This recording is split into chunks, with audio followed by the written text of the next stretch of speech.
Hi friends, എല്ലാവർക്കും നമസ്കാരം. അപ്പോൾ ഇന്ന് നല്ലൊരു സൂപ്പർ ടേസ്റ്റുള്ളൊരു മഷ്റൂം മസാലയാണ് കേട്ടോ കാണിക്കുന്നത്. ഇത് ചപ്പാത്തിക്കൊപ്പം പുലാവിൻ്റെ ഒപ്പമൊക്കെ കഴിക്കാൻ നല്ല സൂപ്പർ ടേസ്റ്റാണ്. ഒരു സ്പെഷ്യൽ ടേസ്റ്റ് തന്നെയാണ്. എന്തായാലും ഇത് ഒരു പ്രാവശ്യമെങ്കിലും നിങ്ങൾ ഉണ്ടാക്കി നോക്കണം കേട്ടോ. അപ്പോൾ നമുക്ക് കണ്ടു നോക്കാം എങ്ങനെയാണ് ഉണ്ടാക്കുന്നതെന്ന്. അപ്പോൾ നമ്മുടെ ചാനൽ സബ്സ്ക്രൈബ് ചെയ്യാത്തവരുണ്ടെങ്കിൽ സബ്സ്ക്രൈബ് ചെയ്യാനും ഫോളോ ചെയ്യാനൊന്നും മറക്കണ്ട കേട്ടോ. അപ്പോൾ അതിന് വേണ്ടിയിട്ട് 200 അല്ലെങ്കിൽ ഒരു 250 ഗ്രാം മഷ്റൂം എടുക്കുക. ഞാനിപ്പോൾ ഇവിടെ ബട്ടൺ മഷ്റൂമാണ് എടുത്തിരിക്കുന്നത്. പിന്നെ അധികം ഇങ്ങനെ കറുത്തു പോയ മഷ്റൂമൊക്കെ വാങ്ങിക്കാതിരിക്കുകയാണ് നല്ലത്. പിന്നെ നമ്മൾ വാങ്ങിയ ഉടൻ തന്നെ അതിൻ്റെ കറി ഉണ്ടാക്കുകയാണ് കേട്ടോ നല്ലത്. അതിങ്ങനെ 2-3 ദിവസമൊക്കെ വെച്ച് കഴിഞ്ഞാൽ അതിൻ്റെ ഒരു ഫ്രഷ്നെസ്സൊക്കെ നഷ്ടപ്പെടും. അപ്പോൾ അത്ര ഒരു ടേസ്റ്റ് കിട്ടില്ല.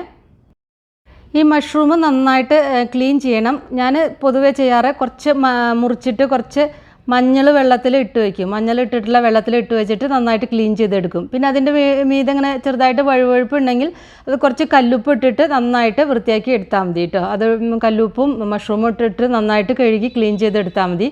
എന്നിട്ട് ഇത് കട്ട് ചെയ്തിട്ട് വെക്കുക. അപ്പോൾ ഇനി ഇത് ഉണ്ടാക്കാം. അതിന് വേണ്ടിയിട്ട് കടായി അടുപ്പത്ത് വെച്ചിട്ട് അതിലേക്ക് 3-4 ടേബിൾ സ്പൂൺ എണ്ണ ഒഴിക്കുക കേട്ടോ. എണ്ണ ചൂടായി വരുമ്പോൾ അതിലേക്ക് 1/2 ടീസ്പൂൺ ചെറിയ ജീരകമാണ് ചേർക്കുന്നത്.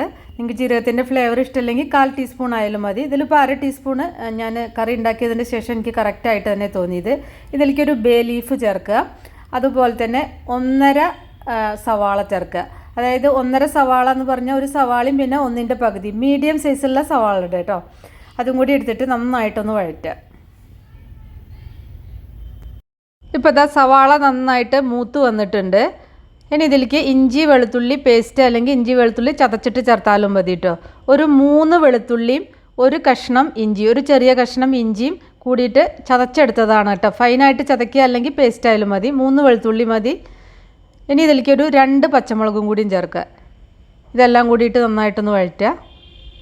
ഇഞ്ചി വെളുത്തുള്ളിയൊക്കെ നന്നായിട്ട് മൂത്തിട്ടുണ്ട്. ഇനി ഇതിലേക്ക് 1 ടീസ്പൂൺ മല്ലിപ്പൊടിയാണ് ചേർക്കുന്നത്, 1/4 ടീസ്പൂൺ മഞ്ഞൾപ്പൊടി, 1 teaspoon Kashmiri chilli powder, 1/2 teaspoon എരിവുള്ള മുളക് പൊടി.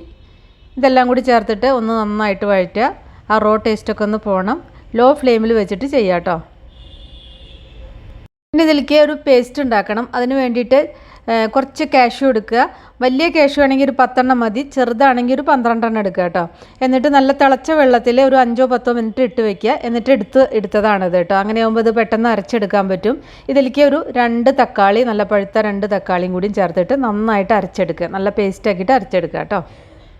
ഇനി ഇതിലേക്ക് ഒരു 1/4 ടീസ്പൂൺ കുരുമുളക് പൊടിയും കൂടിയും ചേർത്തിട്ട് നന്നായിട്ട് വഴറ്റുക. അപ്പോൾ അതാ മല്ലിപ്പൊടിയും മുളക് പൊടിയും മഞ്ഞൾപ്പൊടിയും കുരുമുളക് പൊടിയും എല്ലാം കൂടിയിട്ട് നന്നായിട്ടൊരു മൂത്ത ഒരു മണം വരുന്നുണ്ട്. നന്നായിട്ടൊന്ന് ആ പച്ച മണമൊക്കെ മാറണം കേട്ടോ. അപ്പോൾ ഈ അരച്ച പേസ്റ്റ് ഇതിലേക്ക് ചേർത്തിട്ട് കുറച്ച് വെള്ളം കൂടി ചേർത്തിട്ട് നന്നായിട്ട് വഴറ്റുക. എണ്ണ തെളിയണം. ഇതിലേക്ക് ഉപ്പ് കൂടി ചേർത്തിട്ടുണ്ട്. ഇപ്പോൾ ഇതൊന്ന് ഫ്ലെയിം കൂട്ടി വെച്ചിട്ട് അതിലത്തെ ആ വെള്ളം ഒന്ന് വറ്റണം. അതിന് ശേഷം ഫ്ലെയിം കുറച്ച് വയ്ക്കുക. എന്നിട്ട് എണ്ണ തെളിയുന്നവരെ വഴറ്റുക. ഇപ്പോൾ ഇത് എണ്ണ നന്നായിട്ട് തെളിഞ്ഞിട്ടുണ്ട്. അതിനുശേഷം ഇതിലേക്ക് 1 ടേബിൾ സ്പൂൺ കസൂരി മേത്തിയാണ് ചേർക്കേണ്ടത്. ഞാനിപ്പോൾ അത് കസൂരി മേത്തി ചേർത്തിട്ടുണ്ട്, പക്ഷേ അതിൻ്റെ ആ വീഡിയോ റെക്കോർഡായിട്ടില്ല കേട്ടോ. അത് കാരണം ഞാൻ ജസ്റ്റ് ഒന്ന് കാണിക്കണമെന്ന് മാത്രമേ ഉള്ളൂ. ഇപ്പോൾ കസൂരി മേത്തി ചേർത്ത് കഴിഞ്ഞിരിക്കുന്നു. ഇപ്പോൾ കസൂരി മേത്തി ചേർക്കുമ്പോൾ അതിങ്ങനെ തണുത്തിട്ടുണ്ടെങ്കിൽ ചൂടുള്ള തവയിൽ ഇട്ടാൽ അത് നല്ല ക്രിസ്പി ആയിട്ട് വരും. എന്നിട്ട് കയ്യിൽ ഇട്ടിട്ട് ഒന്ന് പൊടിച്ചിട്ട് ചേർക്കുക കേട്ടോ. അപ്പോഴാണ് അതിൻ്റെ നല്ലൊരു ഫ്ലേവർ വരിക. ഇതുപോലെ എണ്ണ തെളിഞ്ഞു വന്നതിൻ്റെ ശേഷം മാത്രമാണ് മഷ്റൂം ചേർക്കാവൂ കേട്ടോ. അപ്പോൾ അത് എണ്ണയൊക്കെ നന്നായിട്ട് തെളിഞ്ഞു വന്നിട്ടുണ്ട്. ഇതിലേക്ക് മഷ്റൂം ചേർക്കുക. ഇതേപോലെ സ്ലൈസ് ചെയ്ത് നീളത്തിൽ സ്ലൈസ് ചെയ്തെടുത്താൽ മതി കേട്ടോ. അങ്ങനെ അധികം ഇങ്ങനെ നൈസാക്കിയിട്ട് അല്ല, അധികം കട്ടിക്കുമല്ല, ആ ഒരു രീതിയിലാണ് ഞാനിപ്പോൾ സ്ലൈസ് ചെയ്തെടുത്തിരിക്കുന്നത്. എന്നിട്ട് നന്നായിട്ട് മിക്സ് ചെയ്യുക. നന്നായിട്ട് മിക്സ് ചെയ്യുമ്പോൾ ആ മഷ്റൂമിൽ നിന്നുള്ള വെള്ളം ഇങ്ങനെ കുറേശ്ശെ ഇറങ്ങി വരാൻ തുടങ്ങും. അതുവരെ ഇത് നന്നായിട്ട് ഈ മസാലയിലിട്ടിട്ട് നന്നായിട്ടൊന്ന് വഴറ്റണം. ഇതിലേക്ക് കുറച്ച് ഫ്രഷ് ക്രീമാണ് ചേർക്കുന്നത്. ഒരു 3-4 ടേബിൾ സ്പൂൺ ഫ്രഷ് ക്രീം ചേർക്കാം കേട്ടോ.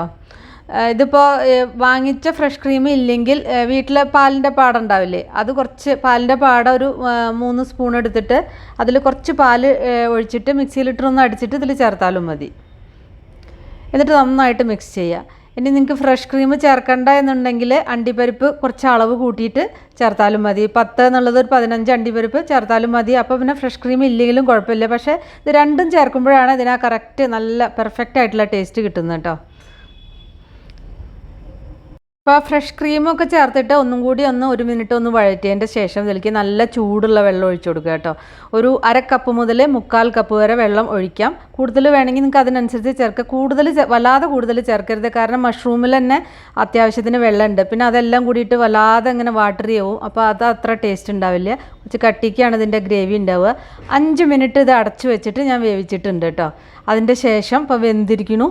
അവസാനം ഇതിലേക്ക് 1/2 ടീസ്പൂൺ ഗരം മസാല ചേർക്കുക. അത് കൂടുതൽ വേണമെങ്കിൽ കൂടുതലും ചേർക്കുക കേട്ടോ. 1 പിടി മല്ലിയിലയും കൂടിയും ചേർക്കുക. 1 മിനിറ്റ് ഒന്ന് മിക്സ് ചെയ്തതിൻ്റെ ശേഷം ഫ്ലെയിം ഓഫ് ചെയ്യുക. ഇപ്പോൾ മഷ്റൂം അധികം നേരം ഇട്ടിട്ട് കുക്ക് ചെയ്യേണ്ട, അടച്ചിട്ട് 5 മിനിറ്റ് ആകുമ്പോഴേക്കും അത് വെന്ത് നന്നായിട്ട് പാകമാവും കേട്ടോ. അപ്പോൾ കണ്ടില്ലേ, സൈഡിലൊക്കെ ഒന്ന് ചെറുതായിട്ട് എണ്ണയൊക്കെ ഒന്ന് തെളിഞ്ഞിട്ടുണ്ട്. ഇപ്പോൾ ഇത് കറക്റ്റായിട്ടുണ്ട്. അപ്പോൾ വീഡിയോ ഇഷ്ടപ്പെട്ടാൽ ഒന്ന് ഷെയർ ചെയ്യണേ. അപ്പോൾ നിങ്ങളെല്ലാവരും ഉണ്ടാക്കി നോക്കിയിട്ട് ഫീഡ്ബാക്കൊക്കെ അറിയിക്കാം. ഇഷ്ടപ്പെട്ടാൽ ഒന്ന് ലൈക്ക് ചെയ്യുക, അല്ലെങ്കിൽ നിങ്ങൾക്ക് ഡിസ്ലൈക്ക് ചെയ്യാം. അപ്പോൾ ഇനി വേറെ ഈസി റെസിപ്പി വീണ്ടും കാണാം. താങ്ക്